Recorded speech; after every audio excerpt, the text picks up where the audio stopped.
Boa tarde, meus irmãos em Cristo Jesus, queridos irmãos da Igreja Batista em Vila das Belezas, amados irmãos de outras igrejas também, de várias igrejas que nos acompanham, amigos, familiares, colegas, todos quantos costumam separar esse tempo, esse horário, às tardes, para participar conosco deste Pão das Três. Sejam muito bem-vindos. Desejamos que Deus abençoe a todos nós nesta tarde, nesse tempo que passaremos juntos. Que Deus nos guie em direção ao conhecimento da sua palavra e através de tudo quanto acontecerá aqui, né? Aqui a gente lê a palavra e pensa nela, a gente canta, a gente ora, a gente traz motivos de gratidão e motivo de intercessão também. Então a gente sai daqui, esperamos, né, com o conforto divino em nosso coração, com a nossa força renovada, com os nossos propósitos firmados cada vez mais em Cristo Jesus. Louvamos a Deus por tudo isso. Nesta tarde nós vamos estudar. Começamos uma série, né, de os milagres de Jesus e iniciamos pelos milagres relacionados com demônios, pessoas possessas e doenças. Então, o ministério especial de Jesus no seu relacionamento com pessoas enfermas, com pessoas possessas, né, possuídas por demônios, algumas vezes as duas coisas juntas, a doença tendo uma motivação ou uma causa espiritual, religiosa, e às vezes não. Então, cada experiência que nós vamos pensar, que nós vamos trazer, cada experiência tem o seu próprio enredo, a sua própria dinâmica, os seus próprios motivos, conhecidos ou não. Então, a multiplicidade dos milagres de Jesus, a cura e libertação que ele operou na vida de tantas pessoas, nós caminharemos durante algum tempo pensando e aprendendo, né, com essas passagens extraordinárias. Hoje o nosso pensamento vai para a experiência que Jesus tem com um centurião de Cafarnaum, um soldado romano. Vamos aprender nessa passagem que está em Mateus capítulo 8, do verso 5 até o verso 13. Então eu pensei num hino, num cântico que falasse em autoridade. E me veio aquele cântico que a nossa igreja aqui já cantou, ainda canta, né? Mas já tem alguns anos. Os que confiam no Senhor, porque no estribilho dele diz autoridade, poder, domínio em suas mãos, pois o Senhor é Deus, pois o Senhor é Rei dos povos. Então eu quero nesse instante, ainda inicial, orar, pedindo que Deus nos abençoe, nos dirija, abençoe também você, abençoe sua vida, abençoe sua casa, sua família, seus problemas, seus desafios, seus projetos, suas necessidades. Vamos colocar desde já, né? Não é ainda aquele momento de oração intercessória, mas é uma oração inicial, entregando-nos a Deus e também esse momento. Oremos. Querido Deus e Pai, mais uma vez te louvamos agradecidos por mais um dia que o Senhor acrescenta à nossa vida. Nós te agradecemos mais uma vez por mais uma edição do Pão das Três, essa experiência de todas as tardes da nossa igreja, de outras igrejas, nossos irmãos em Cristo Jesus, desta e de outras igrejas, parentes, amigos, colegas. Pedimos, Senhor, a tua bênção sobre cada um dos teus filhos presentes neste encontro, neste culto.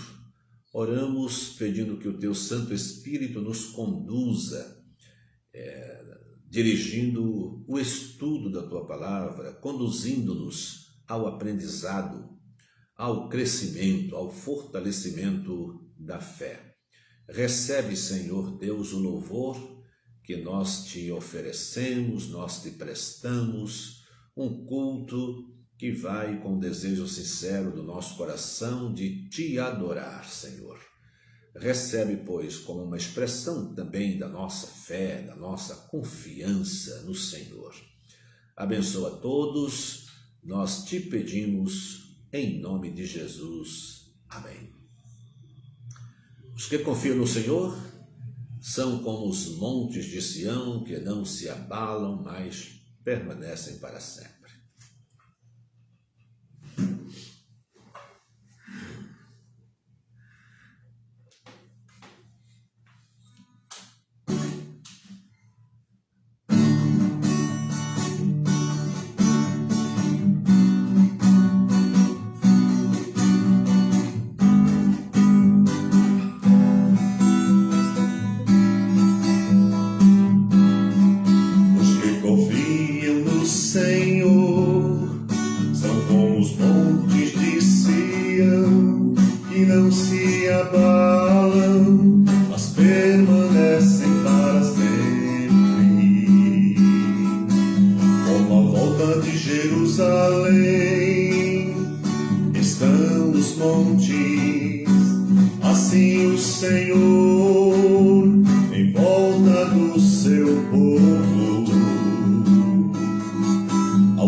A razão da escolha deste cântico,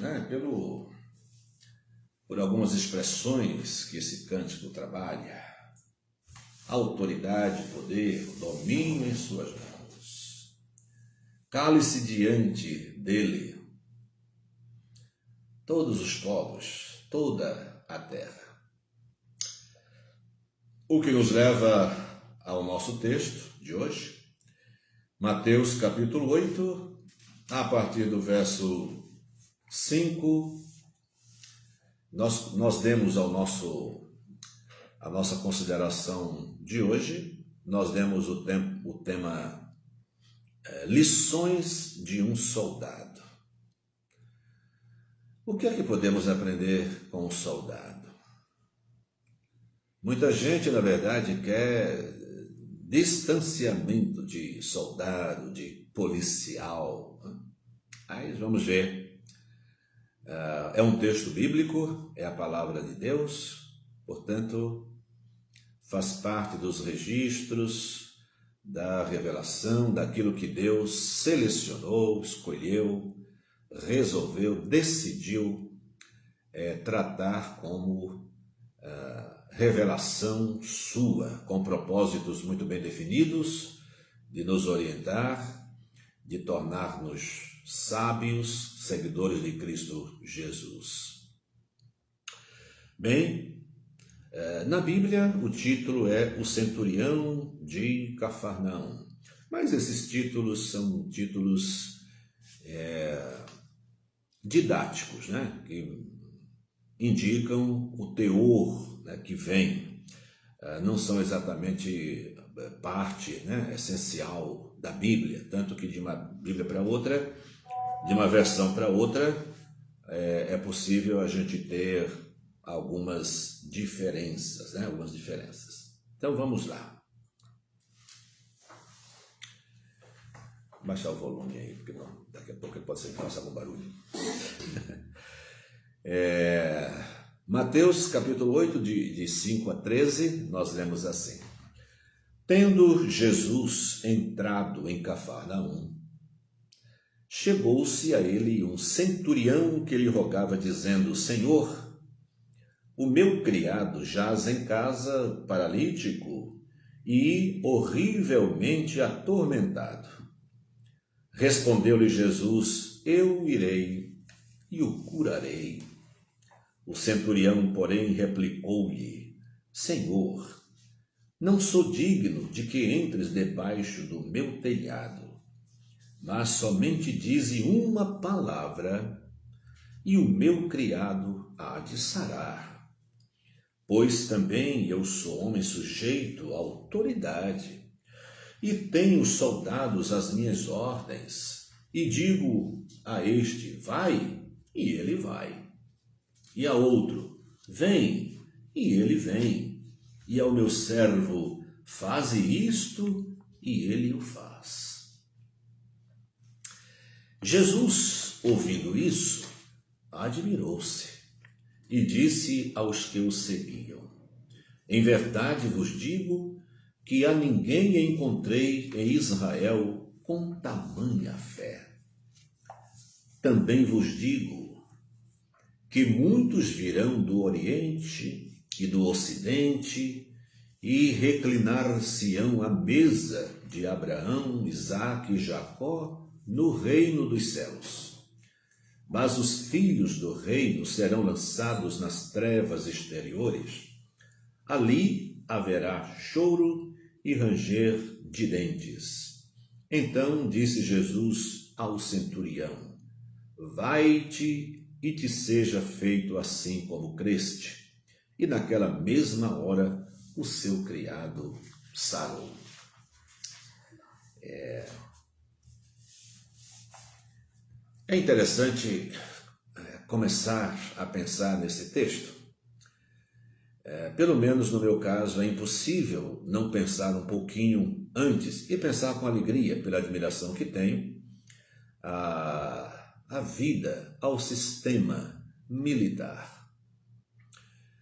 Eu sei que, por causa da nossa história, de tudo aquilo que se diz como verdade e como mentira acerca da vida militar, dos militares no Brasil, qualquer pensamento que se expresse, né, e se torne público sobre os militares, nós vamos dividir as opiniões, não tem jeito.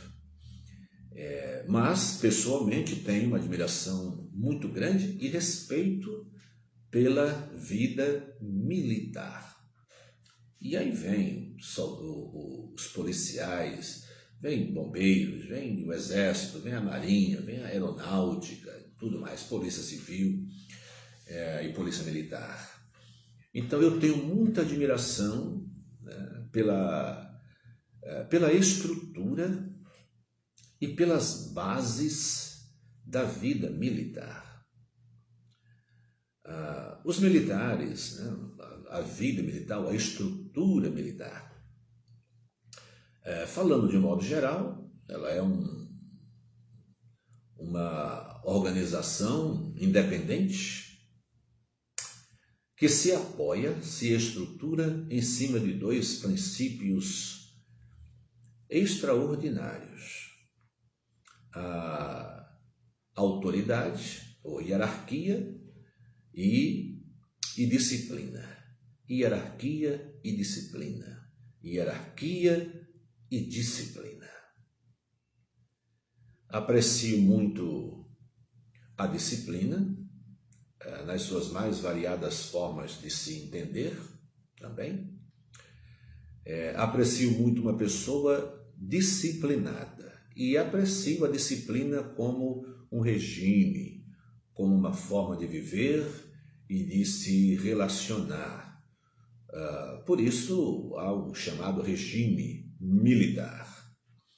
Então aprecio muito a disciplina, uma pessoa disciplinada, que cria mecanismos de atuação, sistema de viver, modo de viver, tem uma agenda, leva em consideração os horários para isso, para aquilo outro, o cuidado que tem com a sua própria vida, com o seu tempo, com o seu corpo, com as suas obrigações. Também chamamos uma pessoa assim, bem disciplinada, né? E hierarquia. O que falta hoje? Há um vazio terrível, assombroso nessa área da hierarquia. A hierarquia, ela sai também do contexto militar. Há uma hierarquia empresarial, há uma hierarquia social, familiar, acadêmica. Bem, eu sei que muita gente não gosta disso, mas existe.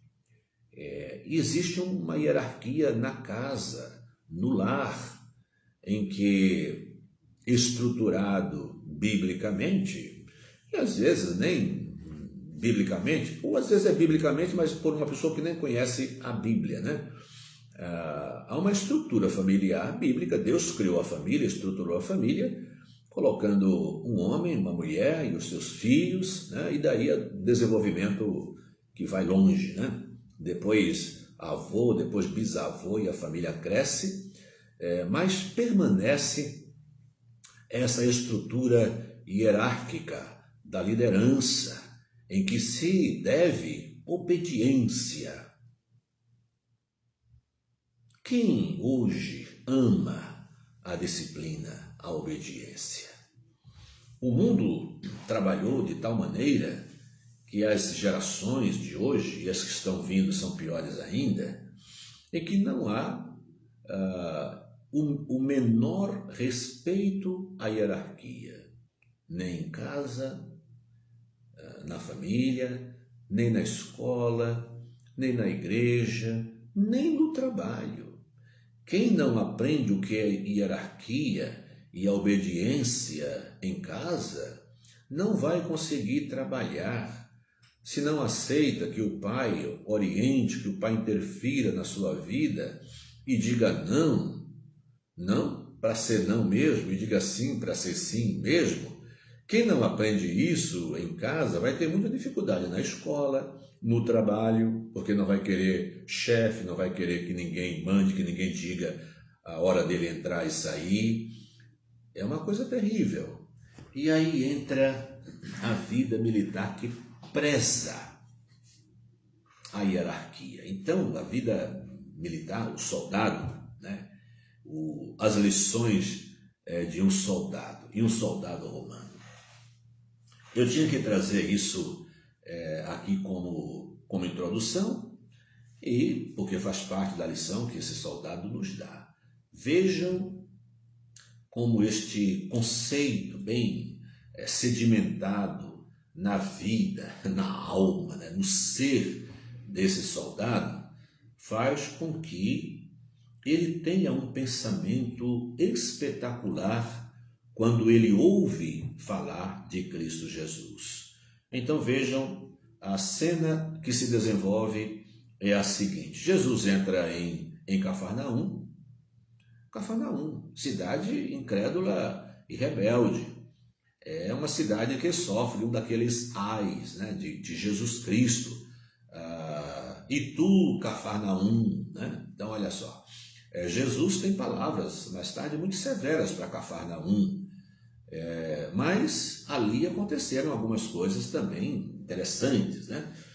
Jesus fala sobre a falta de incredulidade, mas Jesus encontra ali pessoas de quem não esperava encontrar fé, e ele encontra fé suficiente para que ele seja levado a atender uma pessoa de quem não se esperava essa fé e o conhecimento de Cristo Jesus e o conceito de Cristo Jesus como aquele soldado tinha.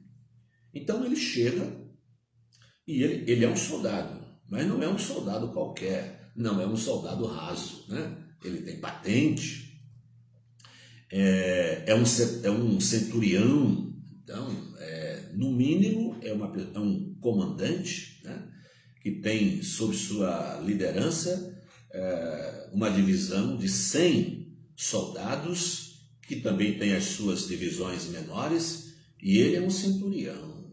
É gente importante, é gente que tem poder, é gente que tem autoridade hierárquica. Então, ele se aproxima de Jesus pedindo, intercedendo por um servo.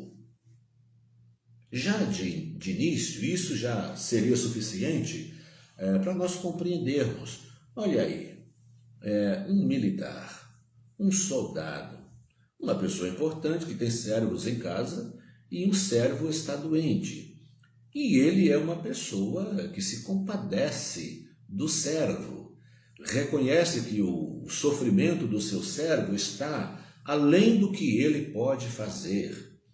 E ele deve ter ouvido falar, seguramente ele ouviu falar de Jesus, ele ouviu falar de milagres, ele ouviu falar de sinais, ele ouviu falar de curas, de maravilhas operadas, realizadas por Cristo Jesus, e ele imaginou, ele projetou no seu coração, planejou ir a Jesus Cristo, pedir auxílio, pedir ajuda para o servo dele, de quem ele se compadeceu. Eu não vou dizer que era um servo de quem ele gostava, né? Para mim, está muito mais em pauta aqui o senso de responsabilidade, dever de cuidar das pessoas que nos servem, de que prestam serviço, que deve ser assim, independentemente aqui de gostar, porque é o servo A ou o servo B. Não, ele está pedindo por um servo que está enfermo, cujo problema está além das suas forças e da sua capacidade. E ele diz: Senhor, ele chega a Jesus tratando-o por Senhor. O meu criado jaz em casa paralítico e horrivelmente atormentado. Né? Uma solicitação implícita. Ele não chegou a concluir. Jesus responde dizendo: eu irei e o curarei. Jesus, naturalmente, ele percebe que diante dele, diante de Jesus, está um homem com autoridade, um homem de respeito, um homem responsável e um homem que vem, embora sendo autoridade, ele está se dirigindo, na verdade, a um judeu. O centurião mandava no judeu, porque ele é um soldado romano, né? E os judeus estão aí dominados, né, pelos romanos. Mas ele chega, trata Jesus, sabendo que Jesus é um judeu. Que conhecimento ele tem além disso? Bem, a história vai mostrar que certamente pelo que ele ouviu de Jesus, pelas análises que ele fez de Jesus, ele chegou a uma conclusão. Ouvindo as histórias de Jesus, cura, milagres, maravilhas, autoridade sobre doenças, autoridade sobre demônios, autoridade sobre a natureza, sobre a água, sobre o vento, sobre o mar. Ele ouve tudo isso e, como bom soldado, estudioso e observador que era, ele deve ter chegado a essa conclusão. Este homem é representante de um poder supremo que vai além do poder com o qual eu lido e no meio do qual, eu estou inserido aí como soldado. Ele está numa estrutura de poder, de hierarquia, de autoridade, mas ele reconhece, é como se ele dissesse, não, aí está um representante do supremo poder, que é muito mais do que o Supremo Tribunal Federal, não se compara. É o supremo poder. E analisando isso, ele diz, este homem, que aqui representa o supremo poder, o domínio universal, ele tem autoridade sobre tudo e sobre todos.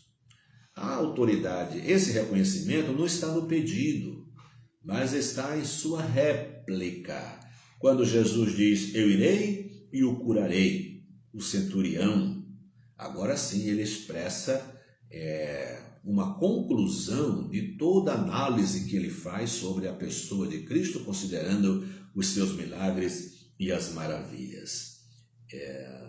Senhor, não sou digno de que entres debaixo do meu telhado. Um soldado romano dizer isso a um judeu? Não sou digno de que entres debaixo do meu telhado, mas somente diz uma palavra e o meu criado há de sarar. Não estamos aqui lidando com palavras de ordens, como se pronuncia hoje em dia, Hoje em dia o que se mais diz é a palavra de ordem. Então saia fulano, o Brasil está dominado, então está preso. Tem crente, que é crente, mas na sua simplicidade, naquilo que aprendeu, ele até já vi gente bater no chão e falar, Satanás está preso, estou pisando aqui no rabo dele. O que é que está acontecendo enquanto a pessoa diz isso? Nada. Mas ele, baseado na sua experiência e na sua posição de soldado, que tinha sobre ele comandante, e abaixo dele ele tinha também comandados. E assim como ele de imediato obedecia aos seus superiores, também de imediato os serviçais, os subalternos, também lhe obedeciam. E então ele diz, eu também sou homem sujeito à autoridade e tenho soldados às minhas ordens, e digo a este, vai, e ele vai, e a outro, vem, e ele vem, e ao meu servo faze isto, e ele o faz. Nós temos que ler uma passagem dessa muito devagar, pensando em cada palavra e mentalizando, visualizando esta cena em que o soldado, o centurião, está convicto de que Cristo Jesus é representante legítimo do poder supremo de todo o universo. Ele diz, Senhor, o Senhor não precisa ir na minha casa, não. Basta o Senhor dar uma ordem e o meu servo ficará curado. Então vejam só, ele sabe que as doenças, as enfermidades e qualquer outro tipo de poder obedece de imediato qualquer ordem dada por Jesus Cristo, o Senhor Todo-Poderoso. Porque é isso que Jesus é. Jesus é Deus Todo-Poderoso. Muitos crentes não enxergam isso, mas esse soldado de quem não se esperava, ele, com base na sua experiência, ele traz essa conclusão. E Jesus fica admirado. O texto diz que Jesus admirou-se ao ouvir isso. E não há o que fazer. Jesus imediatamente tem que comparar a ação, a atitude de uma pessoa de quem não se espera encontrar fé e os próprios judeus que rejeitavam Jesus. Então Jesus diz no verso 10, em verdade vos digo que a ninguém encontrei em Israel com tamanha fé. Claro, isso nos levaria, mas não vou entrar nesse aspecto, a uma outra análise, né? Que é Jesus chega e como é que os seus agem, recebendo ou rejeitando, e como aqueles para quem Jesus não veio em primeiro lugar, porque ele veio em primeiro lugar para os judeus, e como é que aquele soldado romano recebe quando os judeus fecham seu coração, fecham seus ouvidos, fecham as suas mentes para não entender Jesus, nem a missão de Jesus, nem as mensagens de Jesus, a interpretação da lei dada por Jesus Cristo, enquanto eles se fecham. Um romano, um soldado, um oriundo de um mundo pagão, e ele chega e faz uma declaração de fé. É como ele diz: Senhor, eu sei que o Senhor é Deus, está acima de tudo. Qual é a doença que não dará ouvidos à sua voz? Quem é que pode resistir às palavras de autoridade pronunciadas pelos seus lábios? Olha o que está no coração e na mente daquele soldado. Mesmo eu, homem, mas que estou também numa estrutura de hierarquia e de autoridade, não sendo, essa sumidade de autoridade, mesmo não sendo tudo isso, quando dou uma ordem, essa ordem é cumprida. E imagine o Senhor, não há doença que resista, não há demônio que diga não. Tudo se dobra e obedece diante da autoridade do nosso Senhor e Salvador Jesus Cristo. Então Jesus o admira. Que lição nós podemos aprender então desse soldado?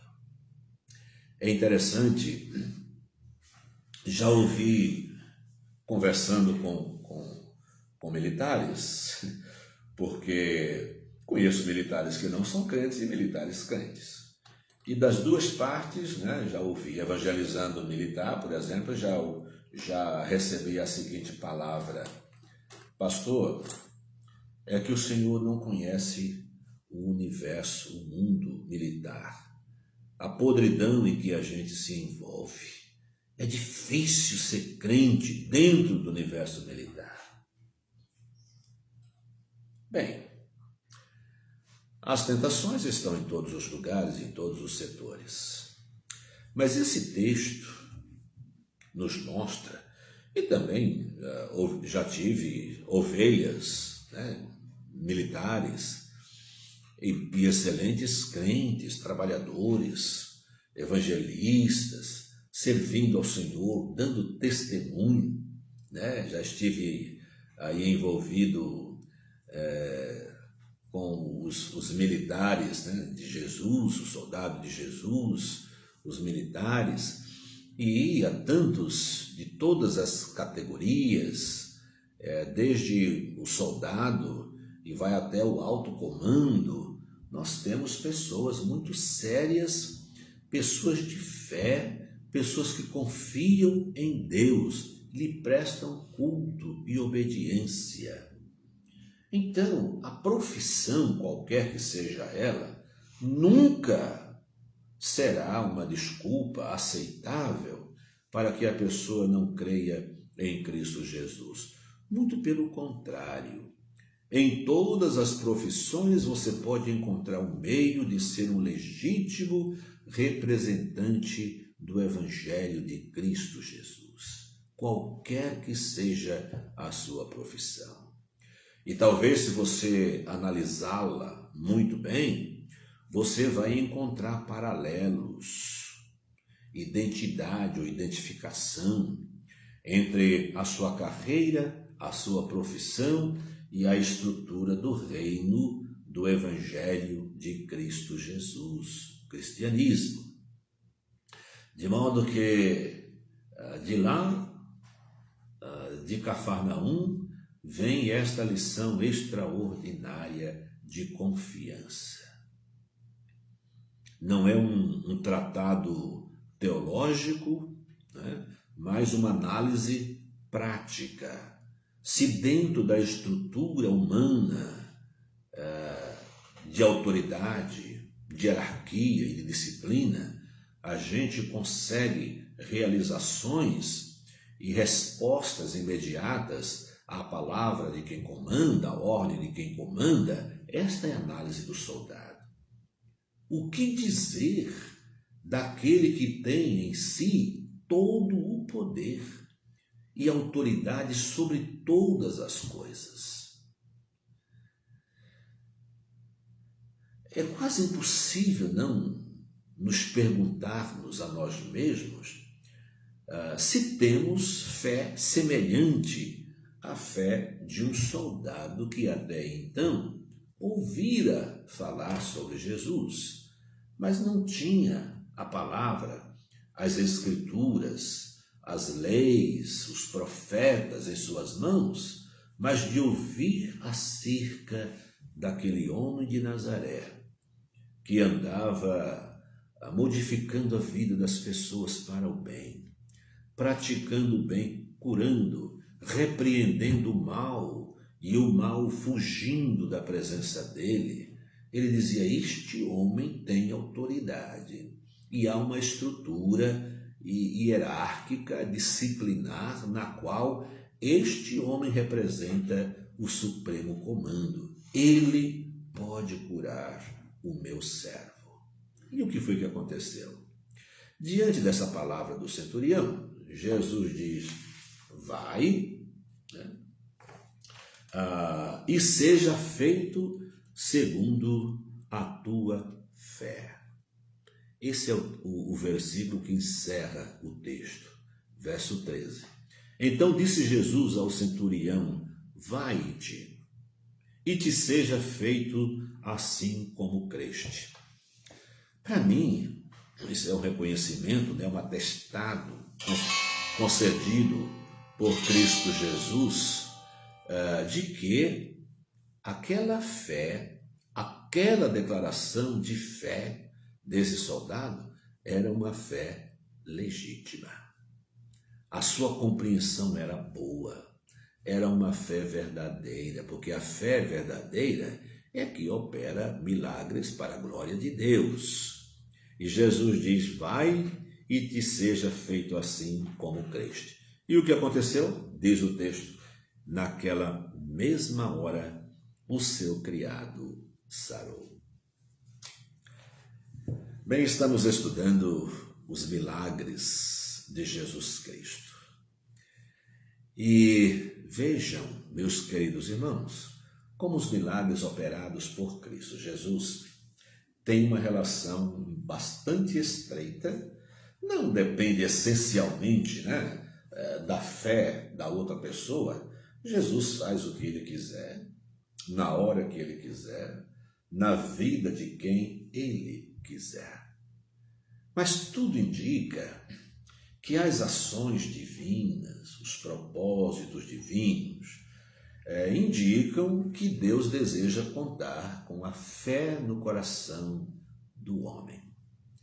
E quando ocorre, né, este encontro do plano de Deus de salvar, de curar, de operar maravilhas, quando se encontra com um coração que se abre para crer e para receber Jesus Cristo, o resultado é este: é milagre, é o bem, é a paz, é o reino de Cristo se estabelecendo harmoniosamente no coração daquele que tem a mais pequenina centelha de fé, mas dirigida a Cristo Jesus. Deus abençoe, queridos irmãos, Deus abençoe a nossa vida. Graças a Deus, louvado seja Deus pelas curas, pelas maravilhas, pelas libertações, pelos milagres que Cristo fez e faz, segundo a sua vontade e para a glória de Deus. Ele faz, porque é o mesmo de ontem, hoje e eternamente. Amém? Vamos orar ao Senhor, agradecer as bênçãos recebidas. Eu vou contar aqui com a atualização e a organização que a Vera Martins tem feito no grupo das mulheres sobre os pedidos de oração. Evidentemente, quando sabemos de alguns que não fazem parte do grupo das mulheres, a gente atualiza aqui também. Então, eu vou a lista aqui organizada pela Vera em primeiro lugar. Da Ivone, a informação é essa. A bebê Olivia, que nasceu prematura, já está em casa. Os pais Ana e Eric, que foram curados da Covid, agradecem as orações. Que bênção! Cida Fraga.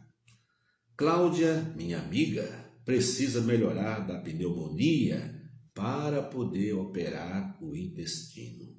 Então, as nossas orações continuam. Do nosso querido irmão Eucélio, aqui apresentado como Tiquinho, que é popularmente conhecido, meu irmão Edirley, orar por ele, tem problema de diabetes. Cidel, nosso querido Cidelcino, também conhecido como Bel, o irmão Joselito, que foi zelador da nossa igreja aqui, está com problemas cardíacos. Nossa oração pelo nosso irmão Joselito. E o Kleber, que é vizinho do Bel, da família da Alice Assunção, aqui de nossa igreja, está internado com problemas arteriais hepáticos. Esses pedidos aqui todos passaram por aqui ontem. Além disso, oremos pela saúde da nossa irmã Tata, Wilson, Irailda, Gabriel Santana, Samuel, Vera, filha da irmã Iracema, Eusonar, pai da Júlia Rocio, Jusilene, filha da nossa irmã Zuleide, João Freitas, que é o pai da nossa irmã Jane, Fábio, irmão do Peter, Tilson, primo da Kátia, Eti, irmã da Rosa, Luiz Dantas, aqui chamado por muitos como Luizão, que era um grande zagueiro aqui do time da nossa igreja, já foi membro da nossa igreja durante muito tempo, quando eu o conheci ele era, e problemas de Covid.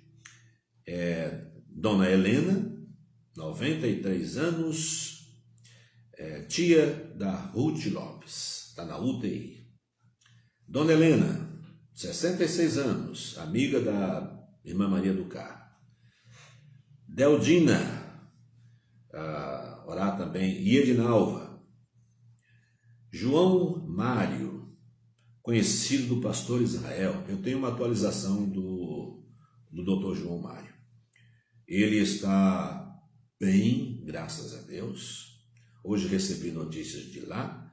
Havia previsão de alta para ele a partir das 2 horas da tarde de hoje. Então, talvez, enquanto mencionamos o nome dele aqui, talvez ele já tenha recebido alta. Que bênção! Graças a Deus. O casal Luciana e Valdomiro, amigos da irmã Cida Teixeira. Nélio, amigo da Lurdinha, que acompanha sempre o nosso trabalho. E a família da Elisângela e Irene, que são amigas da Rose Rodrigues Oliveira, esposa do nosso irmão Almir. E orar também pelas famílias enlutadas, Graças a Deus já faz um tempinho, há alguns dias atrás. A essa altura nós esperamos, né, que as pessoas já tenham retomado as suas vidas, né?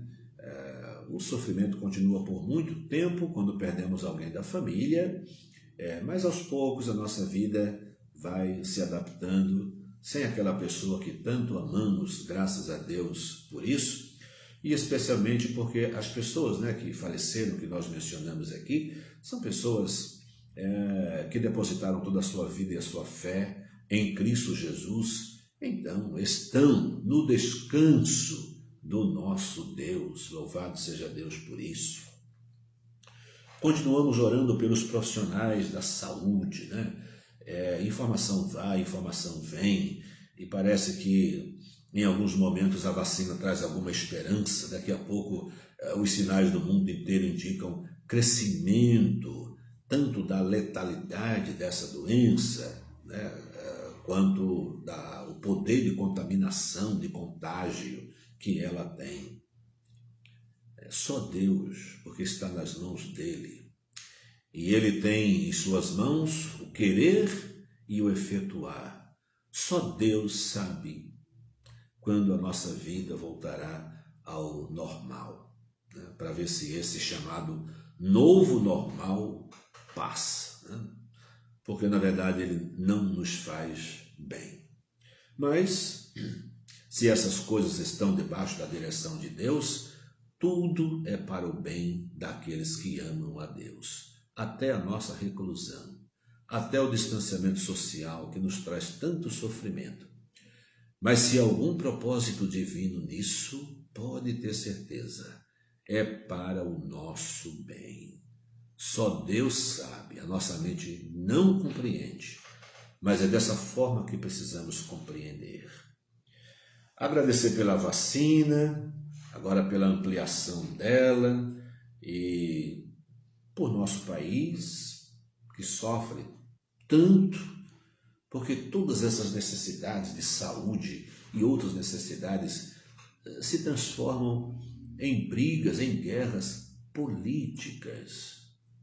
Por isso, né, as pessoas costumam fazer músicas fazendo perguntas como esta: que país é esse? É verdade. Transformamos os problemas sociais, que deveriam ser um motivo de união do país, para resolver, para a busca de soluções. Não, todo mundo quer tirar proveito para se promover como aquele que é o Salvador. O mundo já tem um Salvador. O mundo só não se salva se não quiser. O Salvador do mundo é Cristo Jesus. E ele salva aquele que crê. Não precisamos de nenhum outro Salvador. Nós precisamos de presidente para presidir a nação. Precisamos de governadores para governar o Estado. De prefeitos para administrar a cidade, a zeladoria. Vai cuidar disso. Vai fazer um bom trabalho. Não precisa ser o Salvador do mundo, tá bom? Orar pelos missionários, pelas igrejas. Queridos irmãos, que Deus nos abençoe muito. Vamos orar agora intercedendo, pedindo as misericórdias de Deus sobre os nossos irmãos, parentes e amigos. Vamos orar juntos? Ore também.